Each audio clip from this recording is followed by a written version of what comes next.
প্রিয় শিক্ষার্থী বন্ধুগণ, আজকে তোমাদেরকে আমি বাংলা দ্বিতীয় পত্র ক্লাসে স্বাগত জানাচ্ছি। আজকে আমরা বাংলা দ্বিতীয় পত্রের একটি গুরুত্বপূর্ণ বিষয় সন্ধি বিচ্ছেদ নিয়ে আলোচনা করব। তো পর্দায় তোমরা যে শতাধিক শব্দটি দেখতে পাচ্ছ, এই শব্দটিকে মনোযোগ দিয়ে লক্ষ্য করলে দেখা যাবে যে পাশাপাশি অবস্থিত শত এবং অধিক শব্দ দুটির দ্রুত উচ্চারণের ফলে শতাধিক শব্দটি তৈরি হয়েছে।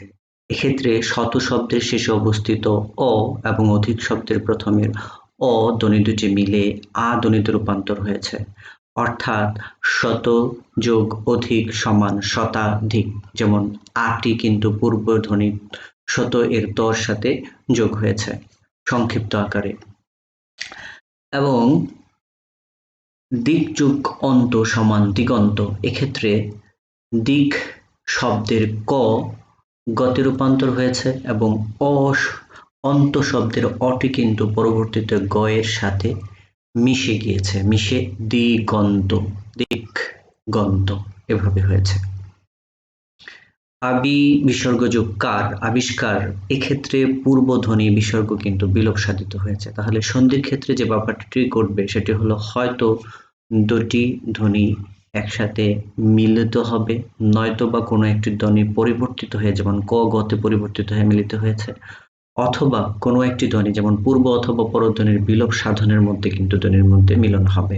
তাহলে স্বভাবতই পাশাপাশি অবস্থিত ধ্বনির মিলন, পরিবর্তন বা বিলোপ সাধনই সন্ধি নামে পরিচিত। বস্তুত সন্ধি শব্দের অর্থ মিলন। এই মিলন যে কোনো ভাবে হতে পারে, নানান ভাবে হতে পারে। যেমন দুটি ধ্বনির আংশিক বা পূর্ণ মিলন, শতযোগ অধিক, শতাধিক। ধ্বনি পরিবর্তিত হয়ে মিলন, উৎ যোগ সেদ, এখানে তো চতে পরিবর্তন হয়েছে। পূর্ব বা পরধ্বনির বিলোপ সাধন, যেমন নি যোগ জয়, নিশ্চয়ই এখানে পূর্বধ্বনির বিলোপ সাধিত হয়েছে।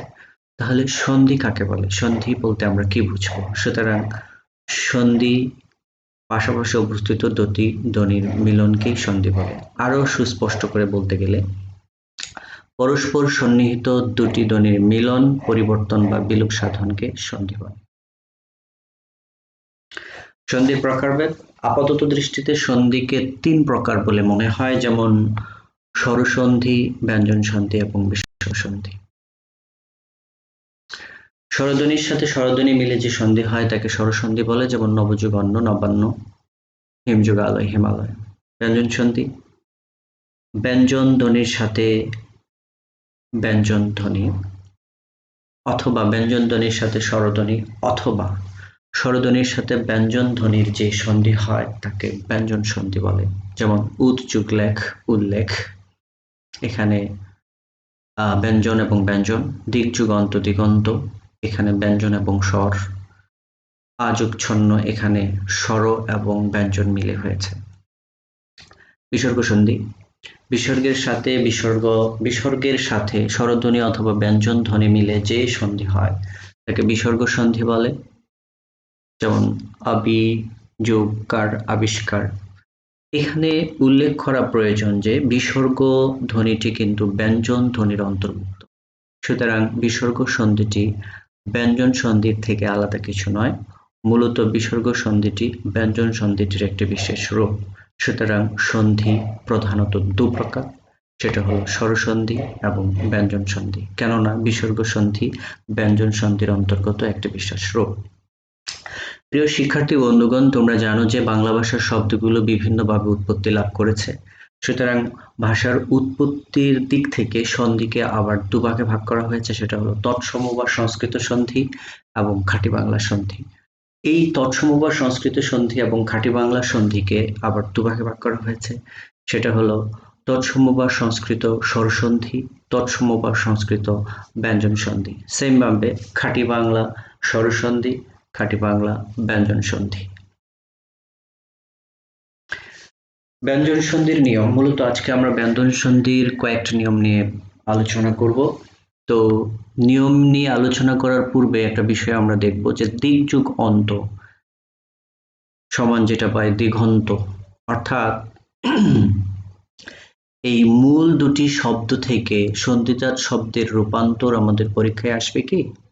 না, আমাদের পরীক্ষায় এভাবে সন্ধি নির্ণয় আসবে না, বরং সন্ধিজাত শব্দটিকে বিচ্ছেদকরণ আসবে। সেটি কিরকম? যেমন দিক যোগ দিগন্ত সমান দিক যোগ অন্ত, অর্থাৎ সন্ধিজাত শব্দটিকে আমাদেরকে বিশ্লেষণ করে মূল দুটি শব্দ বের করতে হবে। তাহলে আজকে আমরা কিভাবে সন্ধিজাত শব্দগুলোকে বিশ্লেষণ করে মূল শব্দে বিচ্ছেদ করা যায় বা বিশ্লেষণ করা যায়, সেভাবে আজকে আমরা নিয়মগুলো আলোচনা করব। তো নিয়ম ১, প্রথমে আমরা যেটা দেখব, ব্যঞ্জন ধ্বনি প্লাস স্বরধ্বনি। এক্ষেত্রে সন্ধিজাত শব্দের গ, জ, ড, দ, ব সন্ধি বিচ্ছেদ করার পর ক, চ, ট, ত, পতে পরিবর্তিত হবে, অর্থাৎ এভাবে পরিবর্তিত হবে। এক্ষেত্রে গ, জ, ড, দ, ব এর সাথে যে কার, দীর্ঘিকার, রস্বইকার, অকার অর্থাৎ সংক্ষিপ্ত যে স্বরধ্বনিগুলো থাকবে সেটি পরের শব্দের প্রথমে পূর্ণ স্বরধ্বনি রূপে সংযুক্ত হবে। এই বিষয়টি আমরা এই বাগিশ শব্দটির সন্ধি বিচ্ছেদের মাধ্যমে বোঝার চেষ্টা করব। এখানে বাগিশ শব্দটি কি হয়েছে? বাগ যোগ ইস।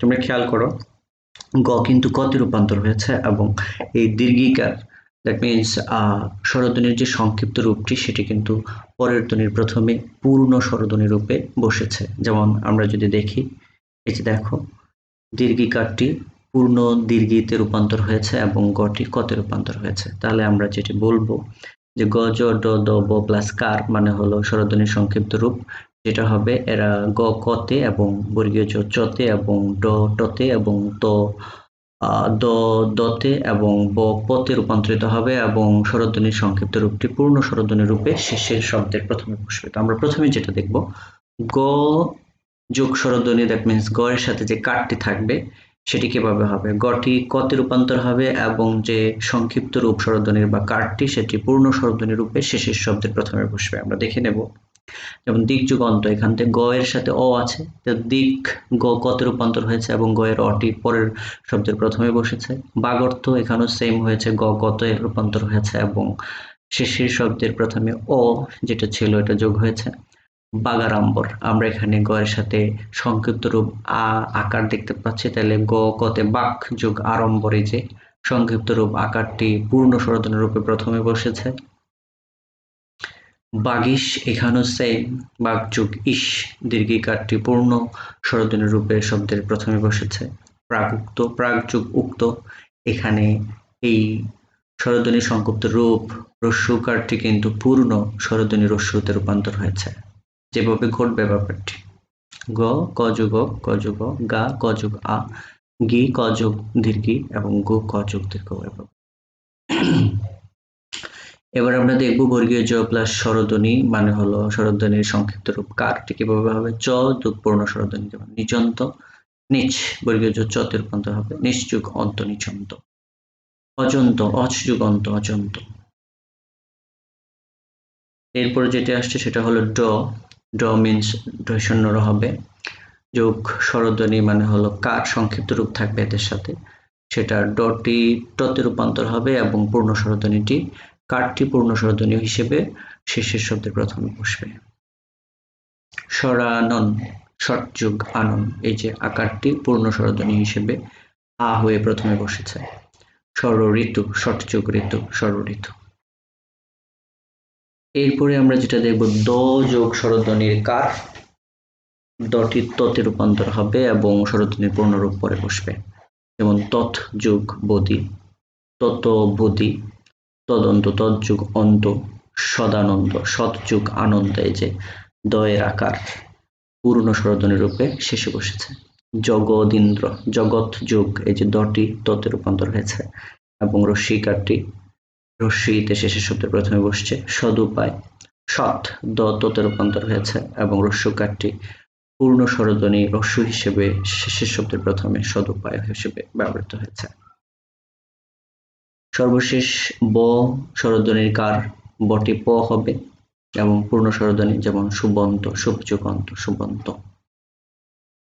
নিয়ম ২, স্বরধ্বনি ব্যঞ্জন ধ্বনি।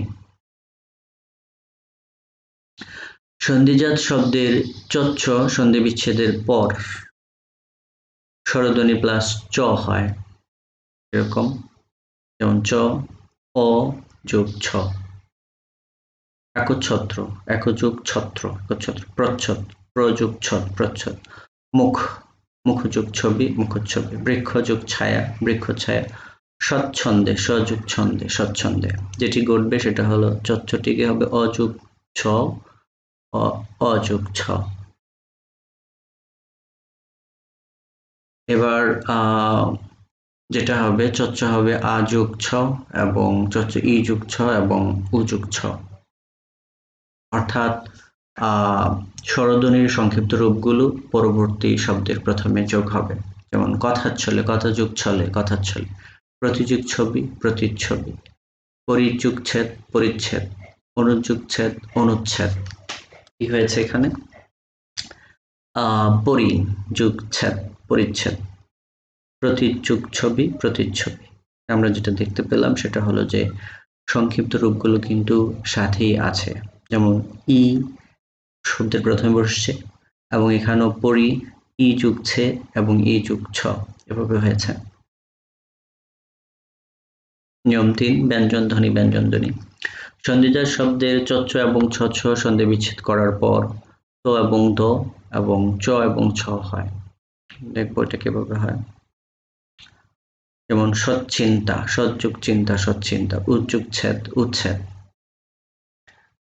বিপর্যয়, বিপদযোগ জয়, বিপর্যয়, বিপদযোগ ছায়া, বিপদছায়া। তাহলে চোর জন্য চ এবং ছচ্ছের জন্য ছ হবে এবং প বর্গীয় ধ্বনি যখন থাকবে তখন সেটা দ হবে, কিন্তু প বর্গীয় ধ্বনি ছাড়া যখন থাকবে তখন ত হবে। তো প্রিয় শিক্ষার্থীরা, আজকে তোমাদের এই পর্যন্তই। আগামী ক্লাসে আমি সন্ধির পরবর্তী নিয়মগুলো নিয়ে আলোচনা করব। সবাইকে ধন্যবাদ জানাচ্ছি। আল্লাহ হাফেজ।